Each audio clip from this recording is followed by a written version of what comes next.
ఇప్పుడు చెప్పు, కీ తిప్పు. ఇప్పుడు కీ తిరగట్లేదు. ఇలా కీ తిరగకపోవడానికి కారణం ఏంటంటే స్టీరింగ్ అనేది లాక్ అయినట్టు. ఈ స్టీరింగ్ లాక్ అవ్వడానికి కారణం ఏంటంటే మనం కీ తీసిన తర్వాత స్టీరింగ్ని కనుక తిప్పామనుకోండి అప్పుడు లాక్ అయిపోయిద్ది. ఓకేనా? ఇప్పుడు ఈ స్టీరింగ్ని అన్లాక్ చేయాలంటే ఒకసారి స్టీరింగ్ మీద చెప్తాను. స్టీరింగ్ని ఒక పక్కకు తిప్పు. ఫస్ట్ ఎటు తిరుగుతుందో చూడు బాగా. తిరిగింది కదా, అలానే ఉంచి ఇప్పుడు కీ తిప్పు. అది వచ్చిందా? ఆపేసేసాయి. ఇప్పుడు ఇంజన్ ఆన్లో ఉంది కదా.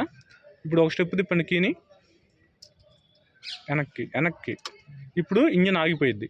ఆగిపోయిన తర్వాత ఇంకో స్టెప్ లోపల నెట్టి వెనక్కి తిప్పాలి. ఇప్పుడు స్టీరింగ్ లాక్ అవుతుంది. తాళంది. ఇప్పుడు నువ్వు తాళం పెట్టు. తిప్పద్దు, స్టీరింగ్ తిప్పద్దు. తాళం పెట్టావు కదా. ఇప్పుడు ఒక స్టెప్ తిప్పు ముందుకి. కీని తిప్పు. తిరిగిందా స్మూత్గా? ఎందుకు అంటే ఇప్పుడు లాక్ అవ్వలేదు. ఎందుకు లాక్ అవ్వలేదంటే మీరు కీ తీసిన తర్వాత స్టీరింగ్ తిప్పలేదు, అందుకని లాక్ అవ్వలేదు. ఇప్పుడు కీని తీసే మళ్ళీ. ఇప్పుడు స్టీరింగ్ తిప్పు, ఒక పక్కకి తిప్పు. ఇప్పుడు లాక్ అయిందా? తిప్పు, స్టీరింగ్ తిప్పు. తిరగట్లేదు చూడు. ఇప్పుడు మళ్ళీ అన్లాక్ చేయి.